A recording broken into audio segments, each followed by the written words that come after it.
Pozdravljeni, moje ime je Aleš.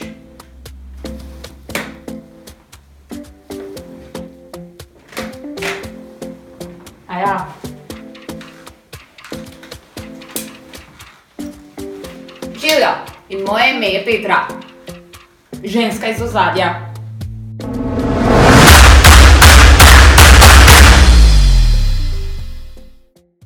Prvi vam rada zaželela veliko varnih kilometrov na svojih jeklenih konjičkih v letu 2019.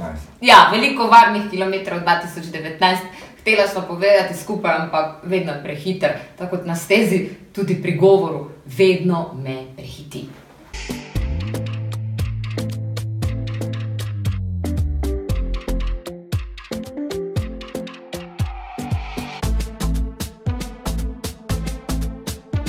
Z najnim vloganjem bi vam želela pobliže prikazati način, kako se udejstvujemo hobi dirkači, tako imenovani, naših eventov.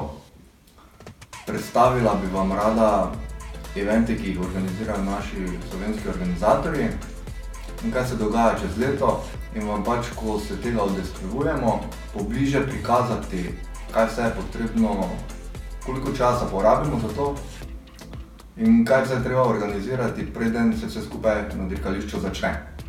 Seveda bo Aleš mogoče pripravil tudi kakšen tutorial, kjer vam bo pokazal, kako motor pripraviti, če se vam kaj pokvari ali čutite, da nekaj ni v redu z motorjem, kje nabavljati dobre gume. V glavnem vse, kar se tiče motocikla, vam bova skušala pobliže predstaviti v tem njegovem in mojem obstranskem svetu.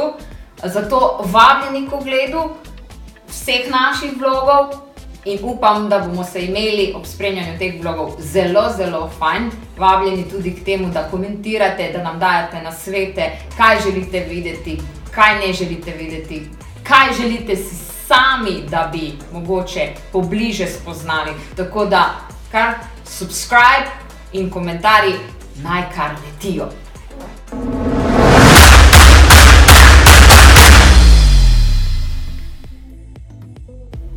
Pred pričetkom sezone sva se odločila, da bova obiskala en sejem, in sicer v Veroni.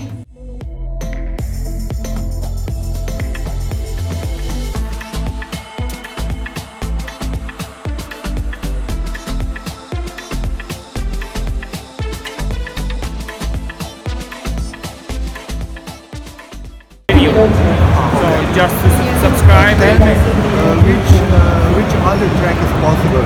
World Circuit. Like Gropnik? Robin is no World Circuit, my friend. I know it. Was in '92. No, yeah. I remember. I rode it. I love it.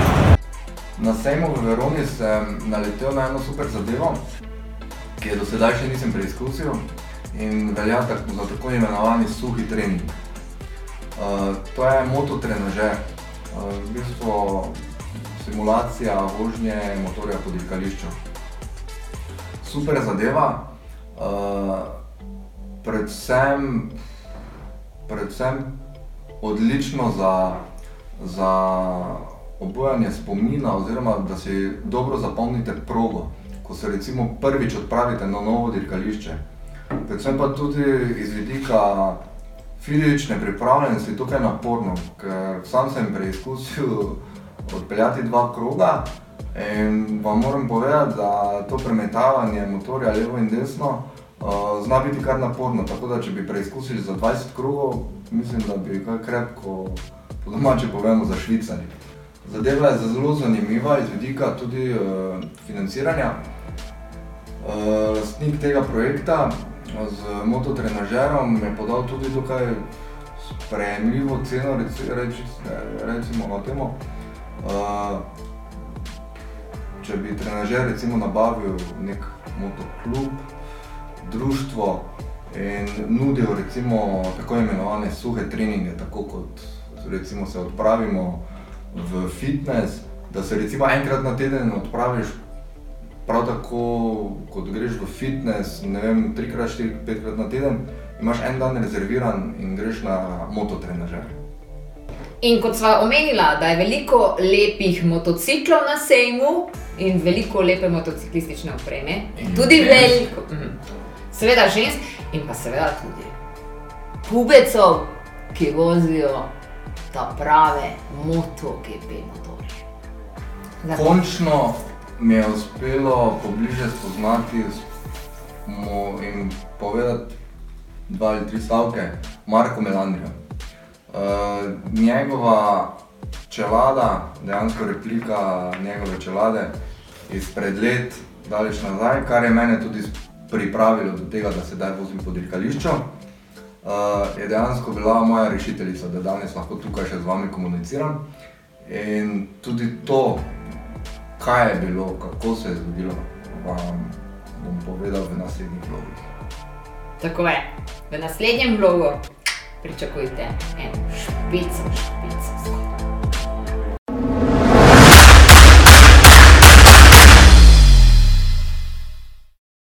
In obenem 10 years challenge. Sedaj izgledamo malo boljše. Ja, kakor to.